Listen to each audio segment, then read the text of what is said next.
Money man in the thing of a T and playing no games. Should already know my name when I speak NCC play. Got my YouTube poppin', man. Like, subscribing, everything in between. You already know. Money man. You already know.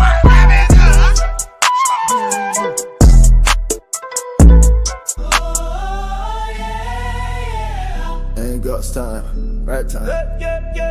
Patience, lessons, no raw, everything aligned. I dey grind in our silence, but the world goes soon. Feel these sounds. Them laugh when I started, now them face they wear the frown. Every hour was a lesson, every night was a weapon. Now my crown heavy, diamonds bless my confession. Delay no be denial, mama used to tell me so. Now my pockets overflow, see the seed where I sow. Enemies want drag me down, but I rise like smoke. God put fire in my chest, I dey burn every choke. God's timing never late, never wrong.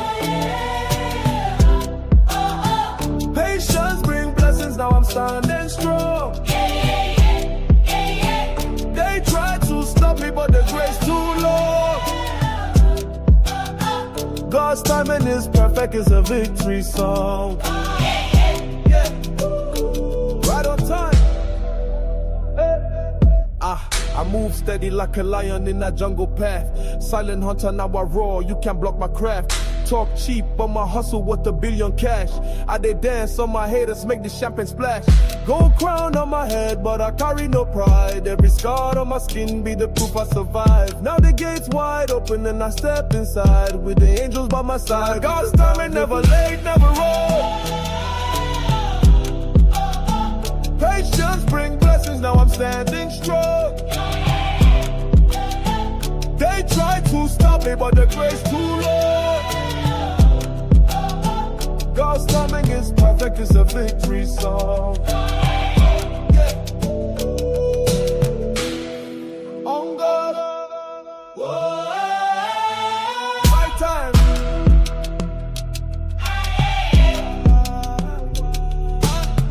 When them say no, Jah they say yes. When them close door, Jah prepare us. I was waiting, but I never stressed. Now success it fit me like a royal vest.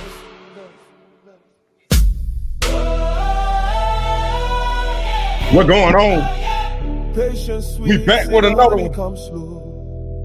Hey, I promise y'all next week we gonna turn it up. When they drop it over, We gonna get back to banking next week. I've been trying to adjust to the new schedule. Y'all forgive me. Right time. God timing. Hey, I've been trying to adjust to the new schedule, so y'all forgive me. But I appreciate y'all for coming, hit that like button, subscribe, and share, and tell your friend about that Money Man. You already know. I will be going back live tonight. I will be going back live tonight to see what they talking about at the practice, man. But yeah. Y'all see it. Y'all see the title. Y'all see the thumbnail. QB battle heats up. Who wins QB2? Shedeur Sanders versus Dillon Gabriel. And you got to throw Kenny Pickett's name in there if you want to. I think he gone, though. I think Kenny Pickett gone, but I don't know. I don't know for sure. But, hey, before I get into it, I go live tonight, and then I would not go live tomorrow the whole day. I'm going to try to upload a video and maybe a short later that night, a video in the morning and a short at night. Hey, it all depends on if I can get it done, but I appreciate y'all. And then Friday, we back at it. And then Saturday night, Sunday night, we're going to roll them until the next week, and we're going to be going strong real hard these last 2 weeks, man. I'm telling you right now. But, hey,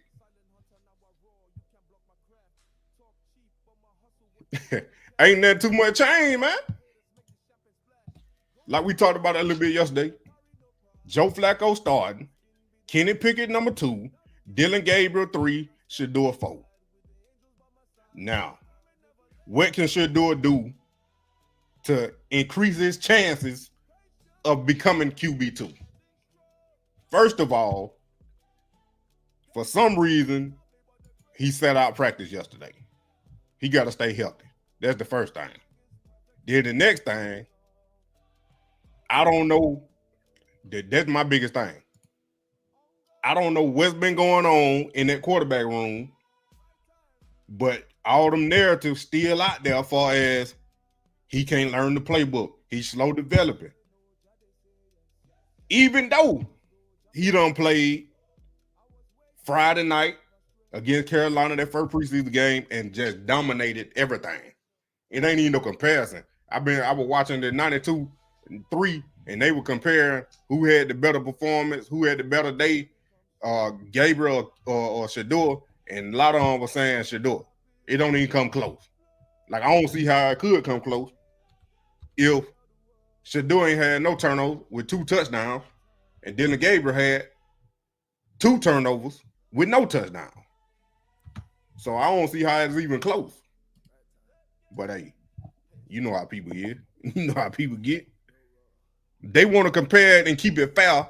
So Dillon Gabriel, so it feels like Dillon Gabriel got a winning chance to be QB2. But like I said, the way the Browns move, the way the Browns been moving, what they done showed in their actions, they got Dillon Gabriel as QB2. They got Dillon Gabriel as QB2. Now, Joe Flacco in the interview, I ain't watched the whole thing, but they said he understand that this a business. So whatever agreement and whatever deal they got going on, Kevin and Joe, I mean, that's what I'm talking about. You know, I ain't Dillon Gabriel. I'll tell you who I'm talking about. Joe Flacco and Kevin Stefanski, the head coach. Eventually, it looks like Joe Flacco will be seated on the bench. They just got him starting as, I don't know if he practicing. I don't know.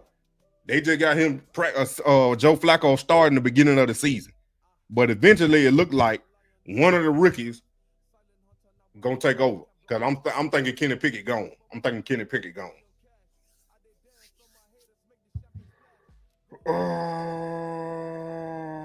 Oh, my goodness. I got you. Hold on.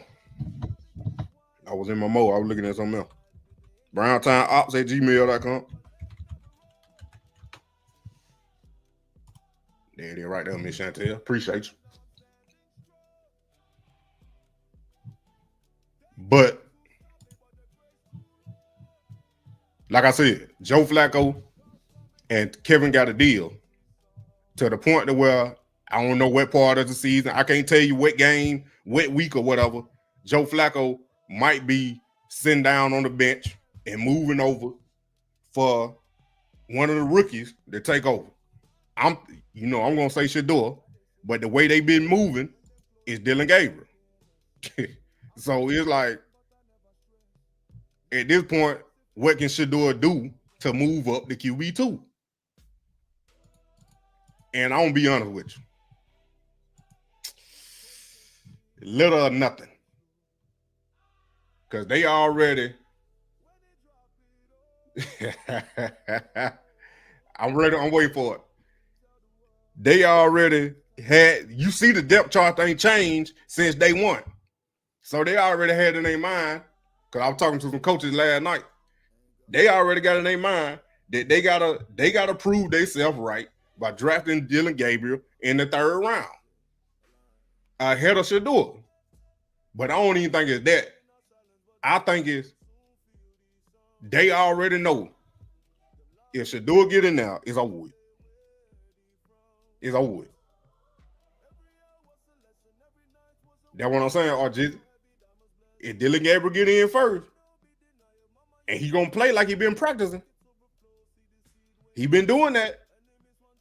So I'm saying, let him get in first, because they probably we're gonna have him anyway, because they been getting him ready like he a backup.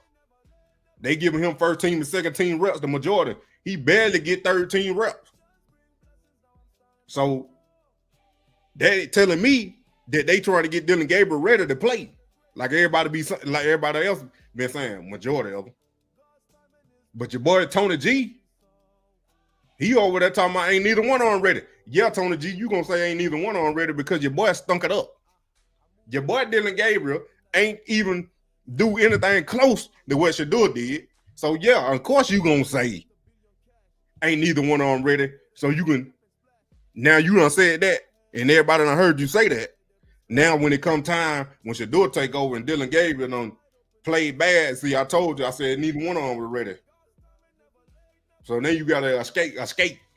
But he was going, like Tony G was going off on Twitter, boy. After that game, he was going off. He was going off on them folks. I'm saying, he probably subscribe. I appreciate him. Hey, hit that like button while you're in here, boy. You gonna troll. I ain't reading nothing you talking about.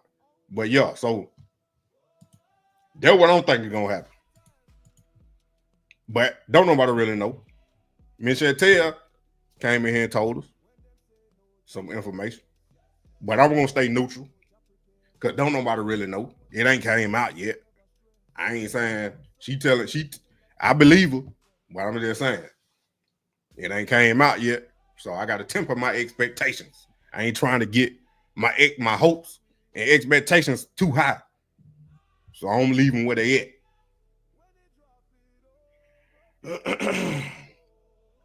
Put that folks live on that brother. I think the practice squad got 12 people. I think the practice squad can hold 12 players now. Because it used to be like 8. It used to be like 8. Now I think it's 12. So I ain't saying Shedeur gonna be on the practice squad. That ain't what I'm saying. What I'm saying is room for like Gage, Luke, Marshall, Mitchell, the running back, or what the name? Marshall or Mitchell, the running back. Is room for some of them guys to get on the practice squad that been doing good this preseason.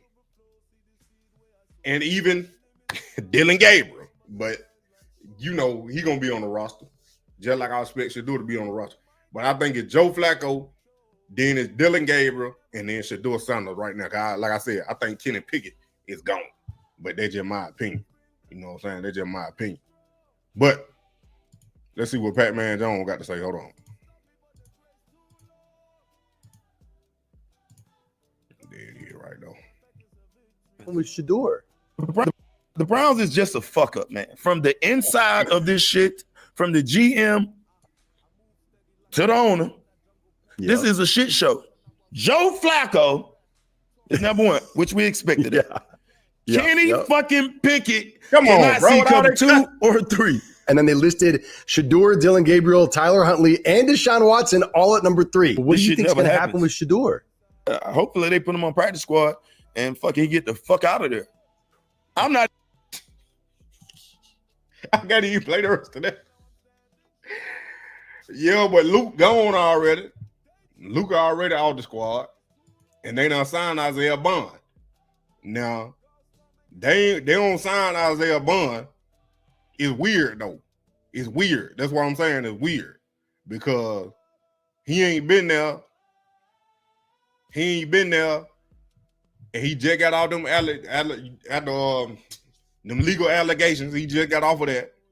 And now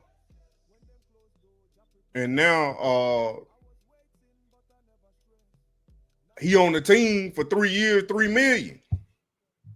While Gage still fighting for a spot. Luke gone. And he just step in and take basically a roster spot. Even though he still got to earn it. But, hey, come on. They valuing his skill level. They value his talent better than Gage and Luke. Because like I told y'all, Gage and Luke was already undrafted free agents. Isaiah Bond probably would have got drafted. Nah, what I'm saying is they're going to put him on the practice squad. He ain't going to make the roster. Yeah. He from Texas, but he went to Alabama first. That when I first seen him at Alabama when he caught that pass. Before that, but when he caught that pass in the SEC championship and let them win. Yeah, Bond went to Alabama first.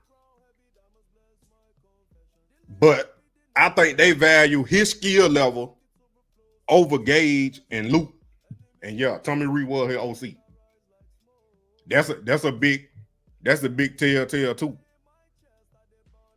That's a big telltale too.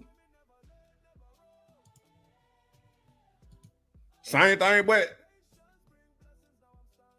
Shedeur different though, because Kevin coached under Pat Shermer, and Pat Shermer was the offensive coordinator for Colorado. But I think that's a little different because of the popularity Shedeur got and who he is. Because we already know this thing been crazy with this debacle, this blackballing, this collusion. Just pick one. So it's like, I don't know. I don't know. Could that be the same thing? Gay need a spot. He need one. Boy been balling. But the way it's looking, unless they get rid of the Deontay Johnson, Gay gonna be on the practice squad. But Deontay Johnson ain't showing it. For me, I don't like that dude anyway. After what I heard what he did in Baltimore, bro. You bouncing around the league, and then you got a chance to play, and you don't even go in the game? Nah, bro. Get out of here. Get out of here, bro. I'll take your spot. I don't care how cold it is. I'm going to run in there. Coach, well, put me in, coach. You need me to long snap? What you talking about? I'm in the NFL, bro. Thinking you like you untouchable. Bro, you wasn't even that good in Pittsburgh. Man, I feel his head up with all that. Then he didn't show up for I don't know what was going on though, but then didn't show up for OTA, minute count, none of that. He didn't show up for none of that. And he walking in and think he just gonna, nah, bro, come on. Unless he had a real issue going on. I don't know. I'm just going based off what we seen. I was trying to find, I think it do some right here. On it, but I give a lot of credit to Kevin Stefanski in terms of getting them ready to play. I think they're both doing a really, really good job. And I know it's people have their own thoughts on it, but I give a lot of credit to Kevin Stefanski in terms of getting them ready to play, scaffolding them, watching them from rookie minicamp to watching them at practice through, 11, 12 days and in Philly. They have progressed so much with their footwork and their fundamentals and their processing that I think they're both doing a really good job. And I think they've been set up for success. Now, can they play in the game? I think they've both proven that they can, that they can make plays. Obviously, Dillon's got to protect the ball because, that interception matters and that fumble matters. And those things in the NFL, you got to protect the football. But in terms of what he has done all camp, that's kind of what I've seen all camp. Even though he has been pretty poor with his accuracy some days, he's been on point with setting protections and getting in and out of stuff. And that same thing for me, same could be said about Shedeur, the idea of taking what he's been given, the reps he's been giving, and maximizing those. So I think they can be ready, and I think they're, regardless of what we all think, I think there's been a plan from the start, and they've kind of stuck with that. And after Shedeur played well, and then he came back and they were still kind of in the same rotation, tells me that they had a plan regardless of how well or how poorly these guys played. And I think they both responded pretty well. Obviously, there's room for growth, but I thought they both accounted for themselves pretty well, being that there was a ton of pressure on both of them when they got their start. Now, if you thinking on the positive side, then you will agree with what he said. As far as the Browns and Kevin, they developing these quarterbacks. Now, I think they developing Dillon Gabriel faster than they doing Shedeur. I'm thinking on the positive side now. I'm thinking they developing Dillon Gabriel faster than Shedeur. Unless, like I've been telling y'all, unless they think Shedeur is the franchise quarterback and they don't want to throw him out there like they normally do with all these quarterbacks they think a franchise quarterback, and they end up not being a franchise quarterback and their career go down the toilet because they was rushed because they weren't ready. Now, I don't know what the Browns, besides what they done showed us, I don't know what the Browns' plans is. But like he said, the Browns have stuck to the plan. Whatever their plan is, the Browns have stuck to it. I don't know if it's we gonna bury Shedeur, we gonna keep Shedeur from shining, we gonna keep Shedeur from even getting a chance in the competition. I don't know what their plan is. Maybe that is their plan, is to develop these guys and not draft a quarterback next year, and we're gonna develop them and keep them, and hopefully we can strike gold on one of the two.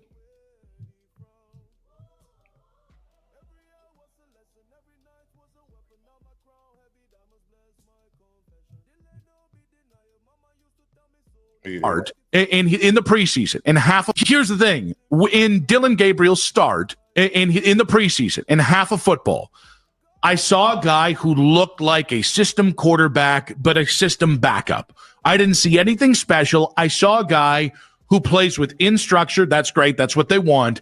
But who, like, you look at him, he is what he is. He is an undersized quarterback who I don't know he works under center. I think you saw that when he did try to get under center, he was not comfortable there. Still young quarterback, whatever. With Shedeur, there is something there. There is something palpable there that you can see when he plays one half of preseason or football or not. I don't think that's sensationalizing anything. I don't think that's moving goalpost. I think it is Shedeur was better. And it's not, when we get to just the basic eye test, Dillon looked like the maxed version of what he's going to be able to do. He looked like somebody that was preparing to be a backup quarterback his entire career. Yes. And that's okay. That's fine. I have no problems with that. And Shedeur didn't. Shedeur looked like somebody that you can actually make a starting quarterback and develop around and figure out what you need to do with. Whereas the problem I had with Dillon and what happened on Saturday, I didn't want to tamper people's excitement. I just want to put it in proper context, though. Like there was a stark difference between what you saw with Shedeur and what you saw with Dillon. It was completely.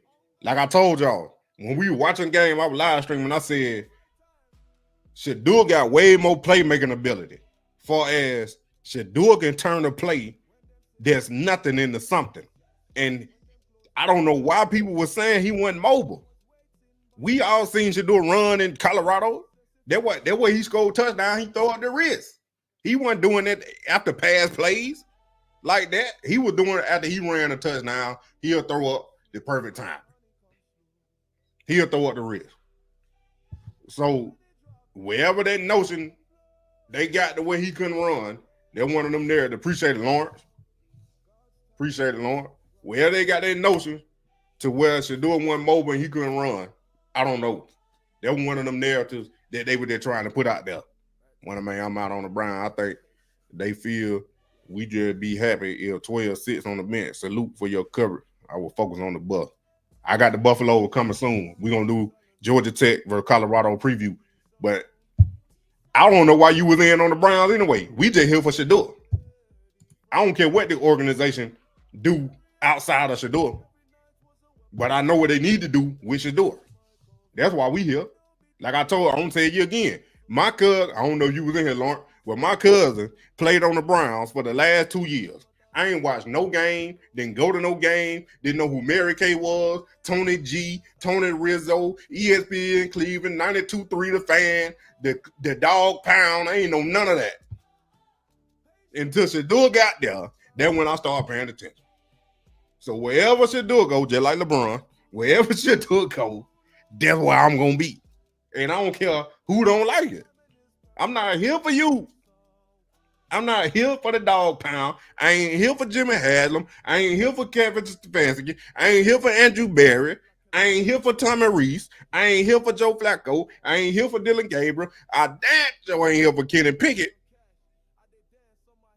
So what I'm saying is, Cleveland, go ahead, trade Shedeur, put him on the practice squad so he can get picked up because somebody going to pick him up. Now, look. Trust me, Browns. Your money, whatever you made, going to be gone. And ain't no looking back. I guarantee you, all them aunties, all these uncles, all these cousins, all these brothers, sisters, everybody, whatever they call themselves to Shedeur, they going to be gone too. And then you might even lose some true Browns fans. People that were loyal to the team, they might leave too.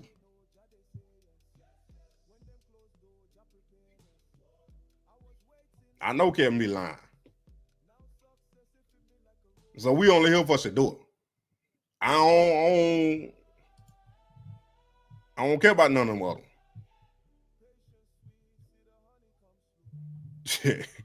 Only reason why we in there, cause the Browns created this mess. A 6-way quarterback competition. Even though I know Tyler Huntley ain't really in the competition like that, but I'm gonna say 6-way because what they're gonna do what they gonna do when Deshaun Watson get back healthy. That's a whole nother bag of eggs that ain't even open yet. That ain't nobody even open yet. If Deshaun Watson get back healthy, they playing a dangerous game for real. But I guarantee you this.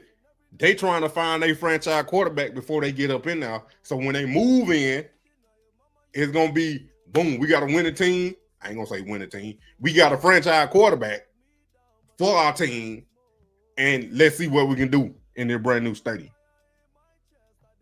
But I think Kevin and Andrew Berry gone. I think they might, if the Browns have another losing season, I think Kevin and Andrew Berry gone at the end of the season. I think both of them gone. Yeah, Shedeur might be gone, Kevin gonna be gone, and Andrew Berry gonna be gone. I think they'll keep Dillon Gabriel. Because they probably want to wipe the slate totally clean, or maybe I could be wrong. Maybe they keep Shedeur and get rid of everybody else. I think if I was the owner, I would talk to Myles Garrett.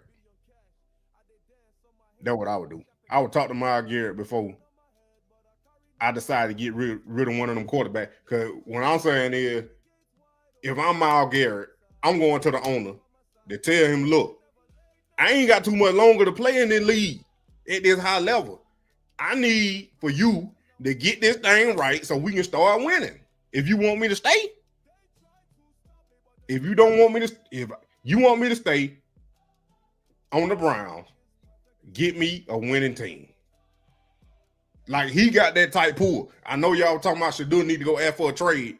But it's only so much Shedeur can do and ask for.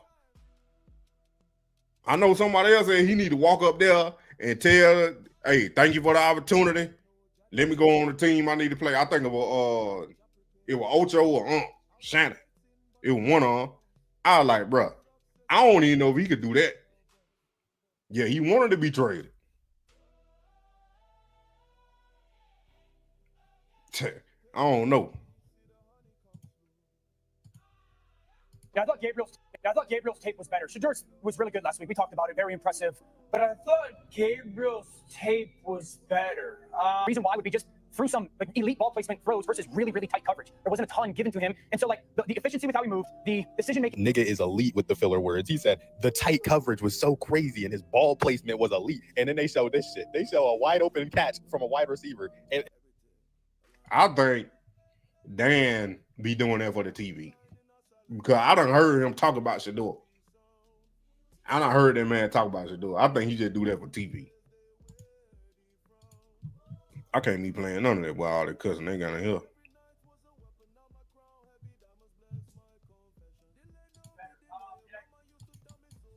thought Gabriel's tape was better. Shedeur was really good last week. We talked about it. Very impressive. But I thought Gabriel's tape was better. Are you fucking kidding me? Come on, bro.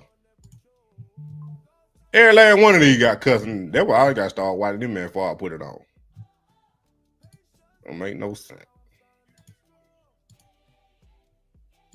As a safety, I think if one of these guys would have been like heads and shoulders the best guy, they would have went with him. But they had Joe as the safety person to fall back on because of how well he did in 23. Both were injured. Yeah, and I think I'll say this. Cleveland's not used to the controversy of the quarterback position. It's been a very stable position for a long time. I think if one of these guys would have been like heads and shoulders the best guy, they would have went with him. But they had Joe as the safety person to fall back on because of how well he did in 23. Both were injured. Yeah, and I think I'll say this. Cleveland's not used to the controversy of the quarterback position. It's been a very stable position for a long time. Hey, Miss Chantel, that boy watch my video.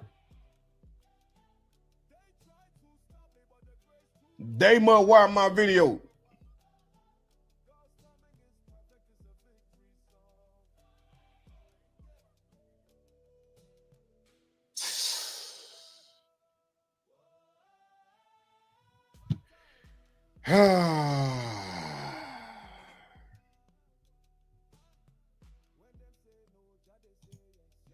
Wow.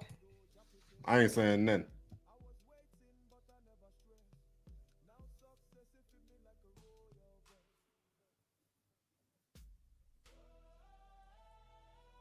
Why y'all be going back and forth with these trolls? Yeah, I got you. I ain't saying nothing. I ain't even gonna say nothing right now. I ain't saying nothing. I'm gonna exit it out.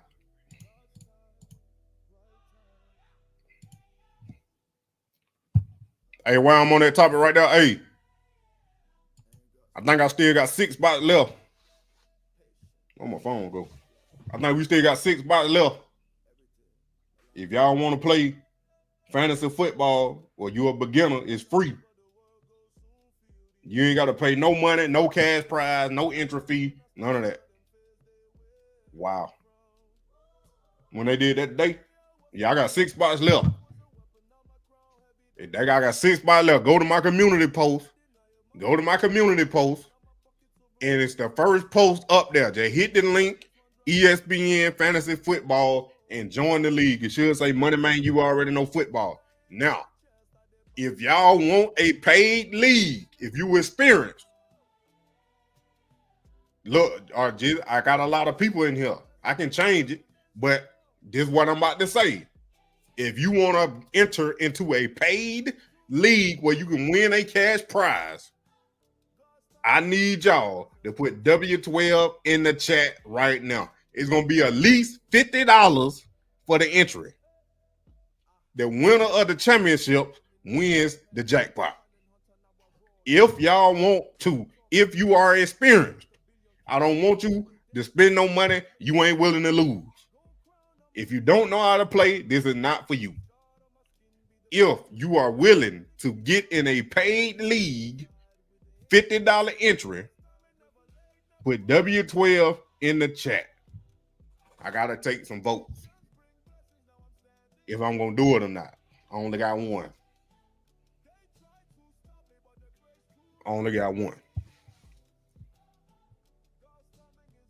What's going on, Miss Johnson? You run 2 leagues. Dan paid to say what he said. I know her. That's what I'm saying. He done talk positive about Shedeur before. That's why I'm like, bro, I don't know where that came from. But RG, don't look like I'm doing it. I'm gonna go live back. I'm going back live tonight. So I'll ask again tonight. But right now, if y'all want to join the free one, and right now it's at 20. It's at 20 teams right now. But it might get cut down if I don't get enough. If I don't fill them 6 spots, then I got to take it out. I got to take it out. But hey, look at it right here. Let's switch gears real quick. I got something for y'all. I know we don't talk about them at all on my channel, but I got another thing to talk about. Michael Parsons. Michael Parsons. Contract is a big topic right now. Michael Parsons, the Cowboys, defensive end, outside linebacker, whichever position he plays. Y'all already know he signed. He's still on his rookie contract. The 5th-year option, base salary hit, cap hit about $24 million fully guaranteed. That's what he on right now. He's looking for a long-term deal. He's seeking a major extension, $40+ million per year, possibly $200 million total over 5 years to become the highest paid non-quarterback in NFL history. Jerry Jones ain't trying to pay him that much money. Can y'all see it better? Your rookie draft. Jerry Jones don't want to pay that boy that money.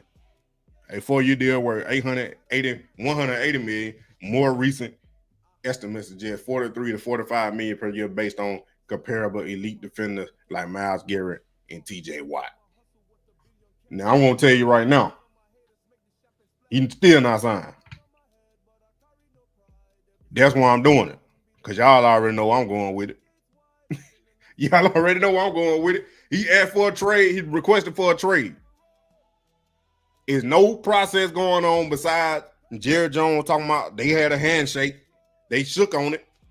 I don't know how in the world you making a deal by shaking the hands in the NFL when clearly he got to sign a contract. But I get it. old school type way. It used to be a handshake, man honor his word. He honor what he said. So whatever that deal between Jerry Jones and Michael Parsons, Jerry Jones want him to honor that deal. But I doubt it was $200 million.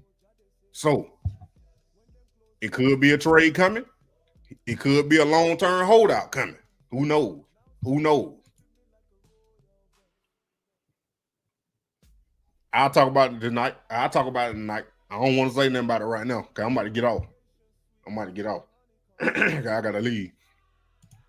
But the current contract is he on that last year, the 5th year option, $24 million fully guaranteed. He want that $200 million, $40 million plus a year. No negotiations going on. But the Cowboys can franchise tag. That basically means franchise tag basically means they're gonna give Michael Parsons a 1-year deal worth $26.5 million, and for 2026 and 2027, if they franchise him again, $31.8 million. He get all that money. But y'all already know what I'm about to go for. What y'all talking about, man? It is about money, yup.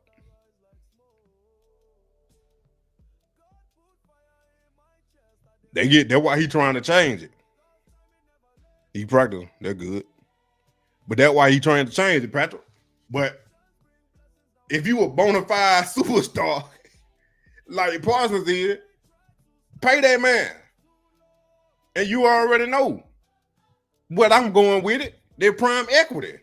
Why can't Michael Parsons be the literally first player to get prime equity in his deal?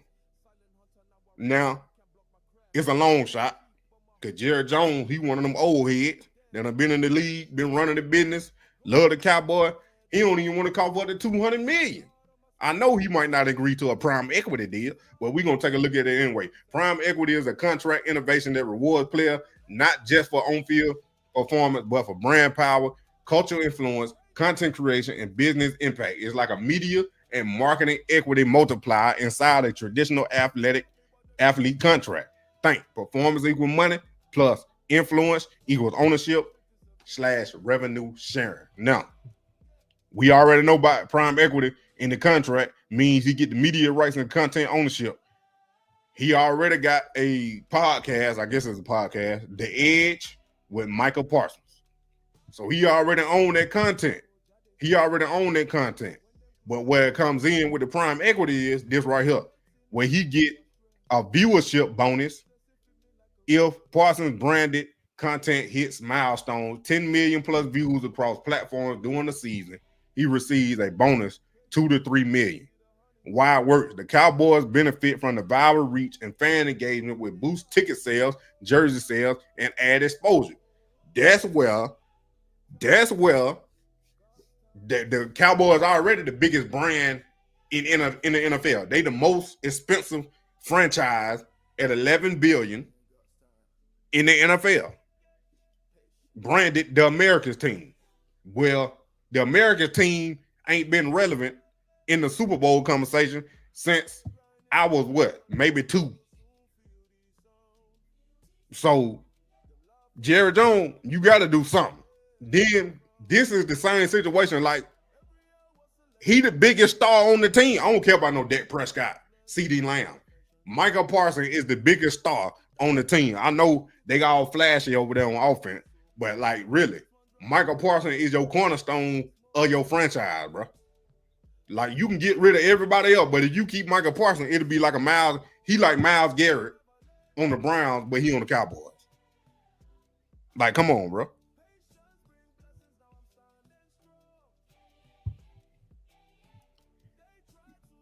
Parsons get 20 to 30% of team merchandise featuring his image, name, or brand. That's like the NIL. He can also co-release limited edition Michael/Cowboys apparel lines. This is what they didn't give us with Shedeur.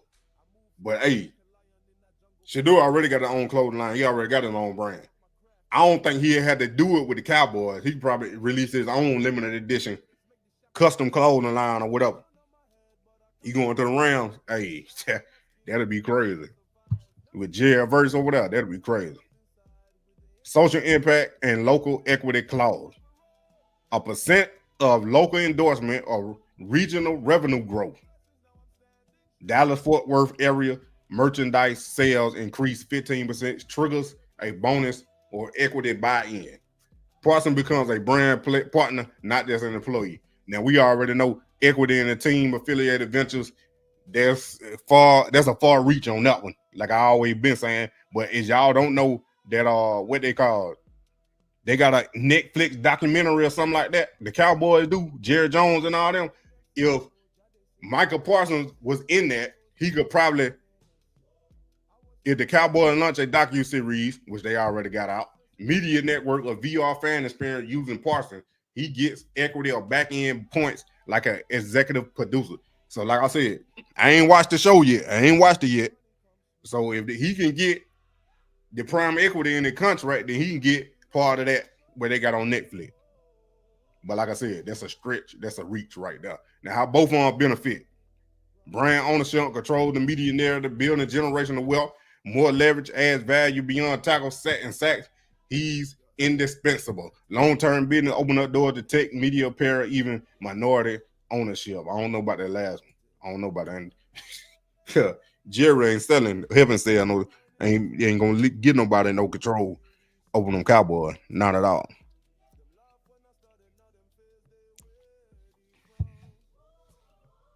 Well, I'm trying to.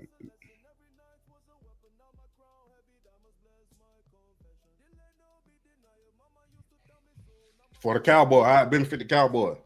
Revenue growth, Parsons media presence drives digital engagement and merchandise sales. Fan base expansion. Younger fans follow Michael more than just the Cowboys. Prime equity makes him an ambassador. Retention and loyalty. He becomes a business partner, not just a player on a timer.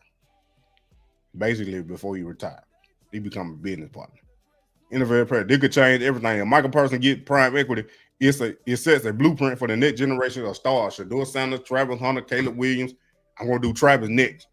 It modernizes NFL contracts to reflect the creator economy where players are platforms. This isn't just a contract. It's a movement. It's a movement. Example, prime equity clause for Michael Parsons. So like we already said, if he had prime equity in his deal, per prime equity clause, section 8.1, prime equity incentives and media rights, content ownership, players shall retain exclusive rights to all personal media content, including but not limited to. Man, why I got it like that? Hold on, let me zoom out a little bit. Included but not limited to podcasts, vlogs, live streams, or documentaries. Brand performance bonus. Players shall receive 2.5 million bonus if total digital views cross personal channels exceeds 15 million in impressions in a league season. It might be views. I wouldn't do impressions because everybody get a lot of impressions, but they don't mean they watching just because it pop up.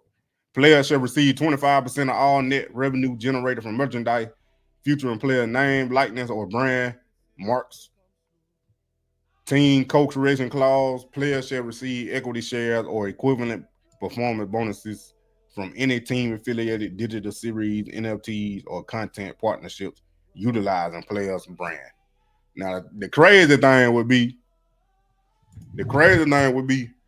if in real life now, if he holding out for real for that prime equity deal, that'd be crazy. That's crazy.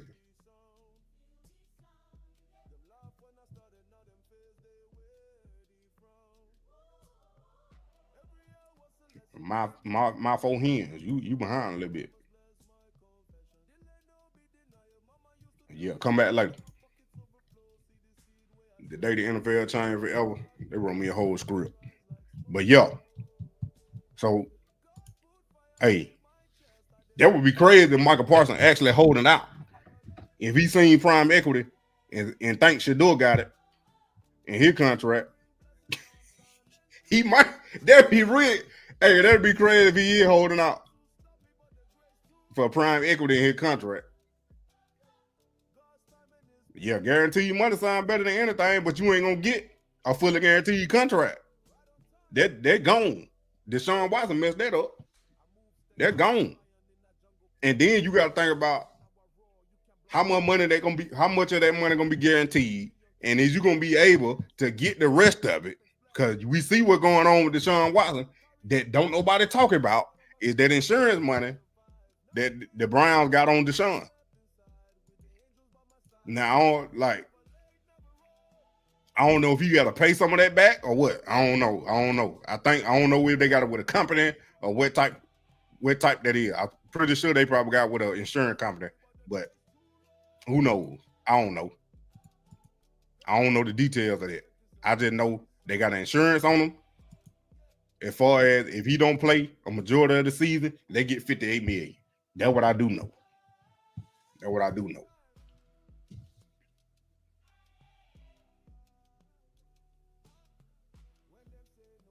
Hold on. So yeah. yeah, he is. Getting paid off on it though. Appreciate it. Hey, last thing, Colorado. I'm trying to do a little bit different.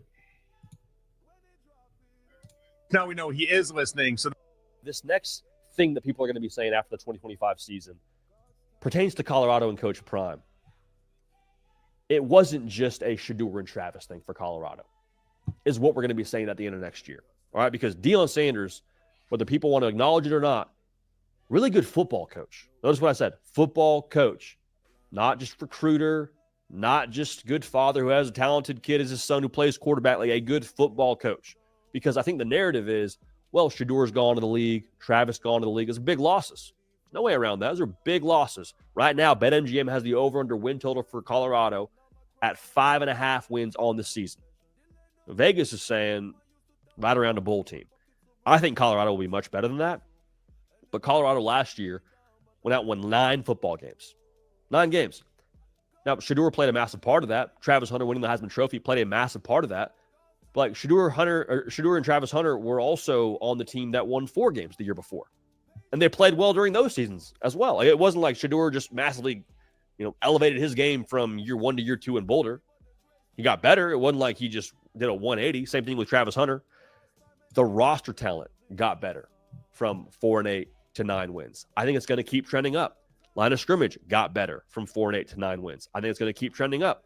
And I keep saying this, but Dillon Sanders, by nature of how he's not hitting the portal as hard as he was the last couple of years, he's telling you he feels good about this roster. By his actions, he's telling you, I feel good about my guys. Like last year, Colorado had a top 10 sack rate in America. We were talking about what are they going to be on defense going into last season. Pretty good on defense. I think they're going to keep trending in the right direction.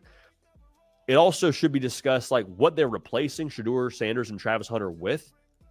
Whether it's Caden Salter or Julian Lewis, either one of those dudes, whoever wins that job for Colorado, going to be talented. Going to be very talented. The wide receiver room for Colorado, is it Travis Hunter, Blitnikoff Award winner good? I don't know, but they got what they need. And Omarion Miller, Joseph Williams, transfer from Tulsa. They got some guys in that room, okay? I'm telling you, Colorado about to win the Big 12. Colorado about to win the Big 12. Colorado about to win the Big 12. Everybody sleeping on Colorado because Shedeur gone and Travis gone. But I told you. I ain't got to tell you. Let me take that back. Dillon told him. He said, you better get me now. That was the first season. Then they win 9 games last year. Now you got a true dual threat quarterback with a 5-star freshman. Then you got the offensive line and the defensive line now. And you got a plethora of dogs at receiver.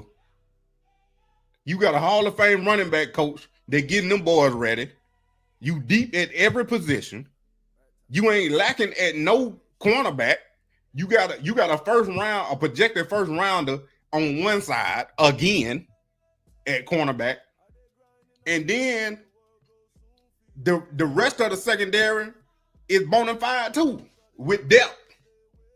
Like one player might not do what Travis do or what Shedeur do, like Dion said, but you got multiple players that can come in and give you good production.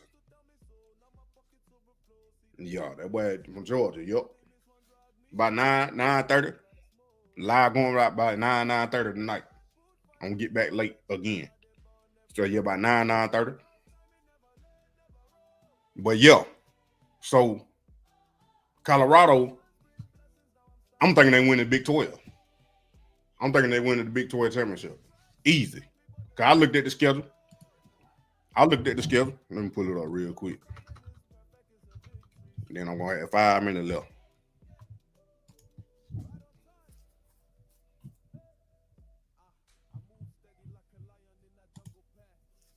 Cause now, like when I told y'all, we're gonna do a whole preview.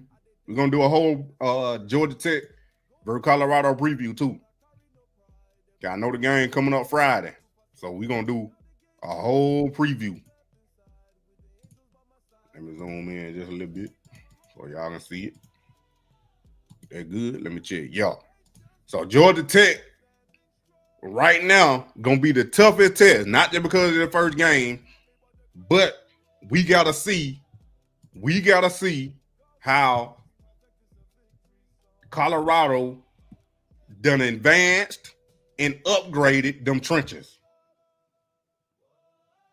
Upgraded and advanced them trenches.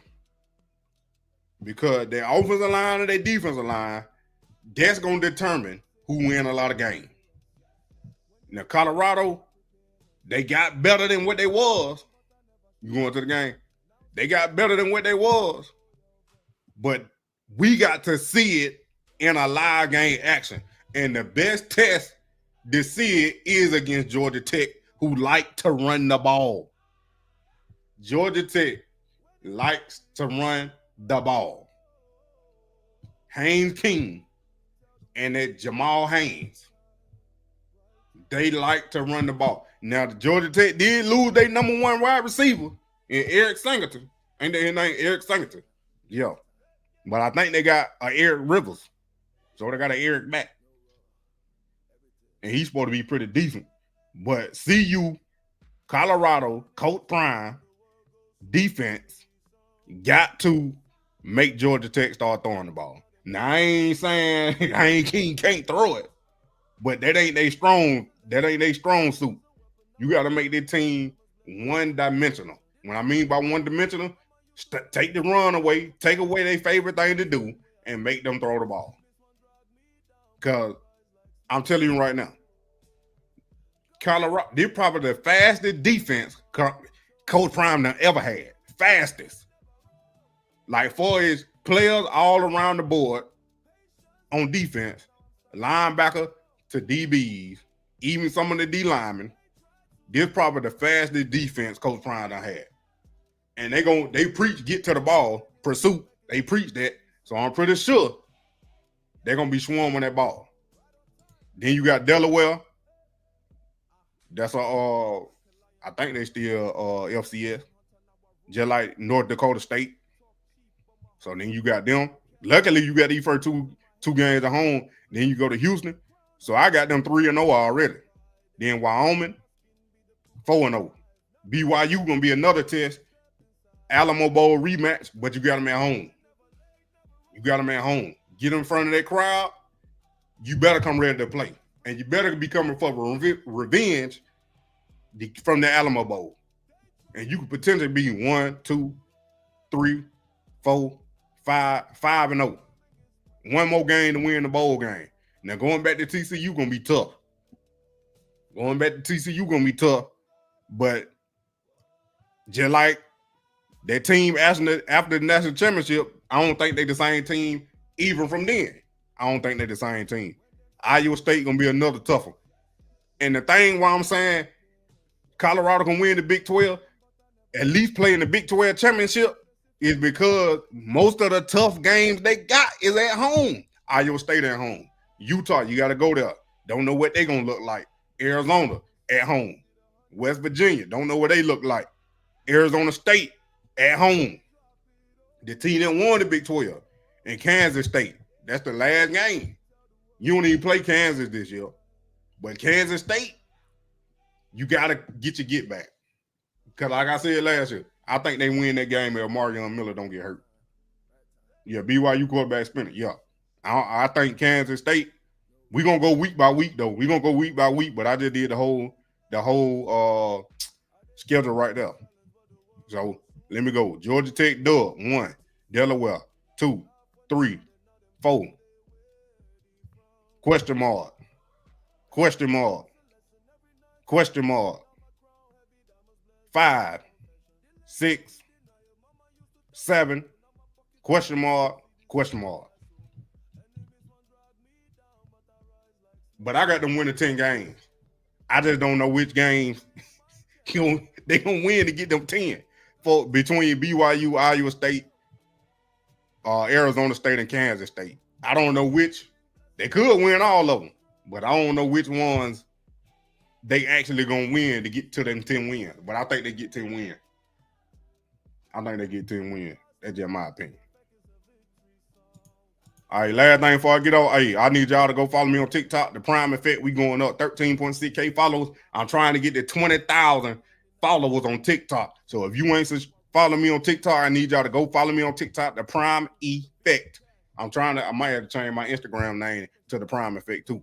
But if you want to follow me on Instagram right now, it's the Brown Time Opulence. That's my business name. But I think I'm about to change it. I just ain't did it yet. Last thing, let's listen to this.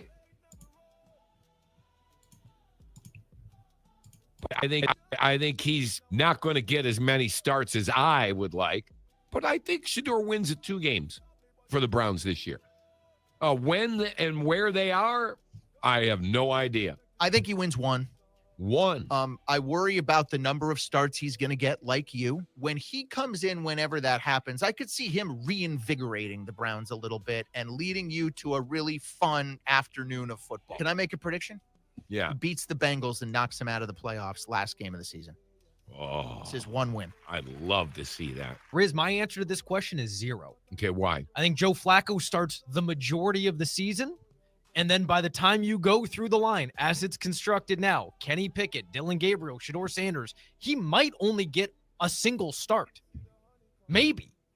If Joe Flacco's good and keeps them in contention, which I think he has a good chance, he might not see the field at all.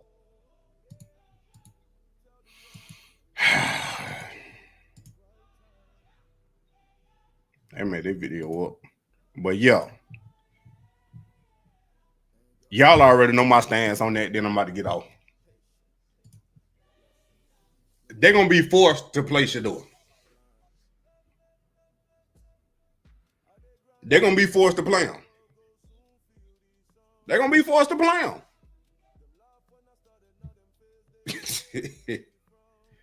They're going to be forced to play him. It's crazy.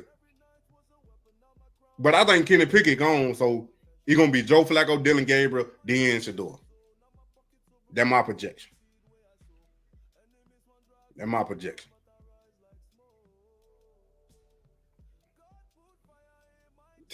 Dysfunctional and losers. Me and Robin, when you get in here, they so delusional. Yep.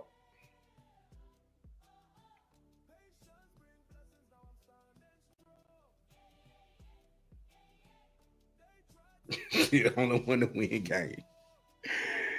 You gonna get Cleveland whole little playoff appearance. He gonna do. Like I said, I think he get in there sooner than later. But he gonna get Cleveland. He gonna be like Joe Flacco did. But he actually gonna win in the playoffs.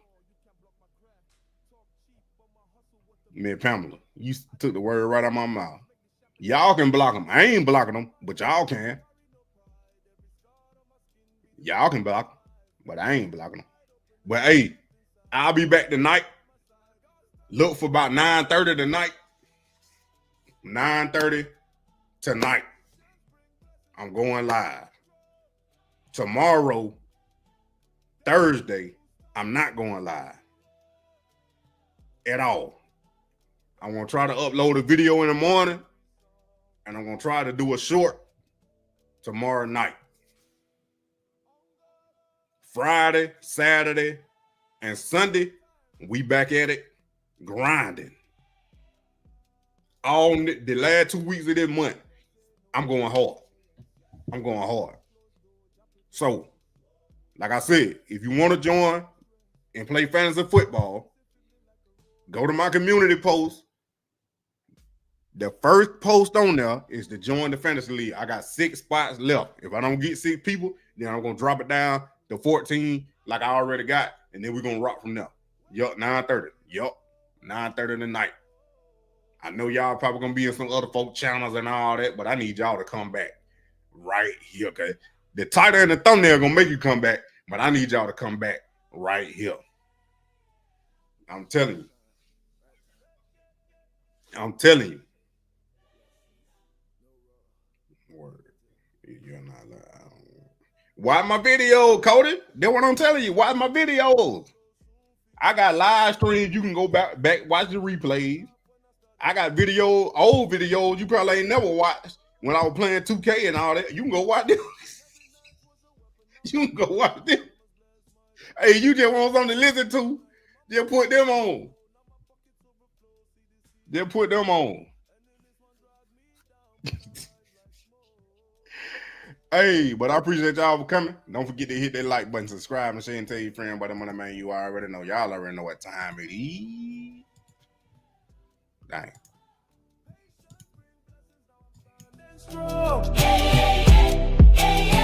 They tried to stop me, but the grace too low. God's timing is perfect, it's a victory song. Right on time.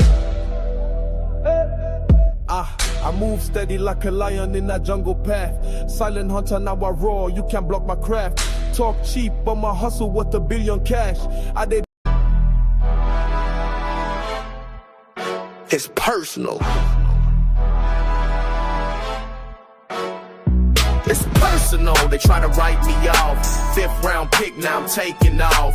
QB1, now I'm running the town. Tell the media, don't you come around. It's personal, I remember the slander. Now I'm bossed up, gold chain like a banner.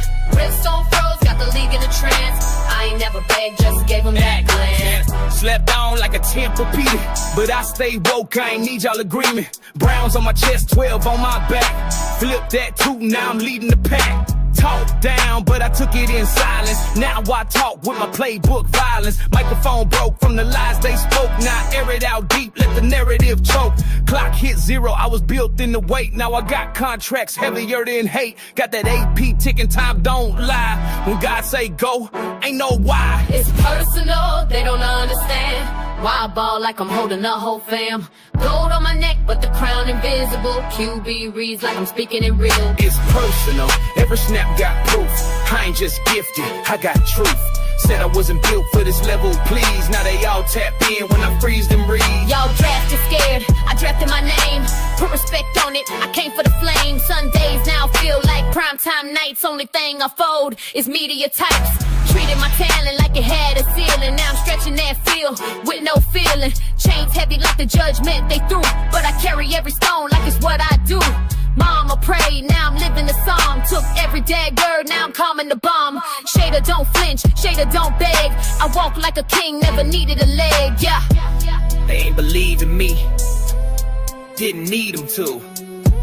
When God anoints no drafts, I can mute the truth. So I waited work, now I execute. Why you play like that? It's personal. Why that chip so big? It's personal. Why he ice like that? It's surgical. Why he walk like that? Unmerciful. Why he play like that? It's personal. This ain't just ball, this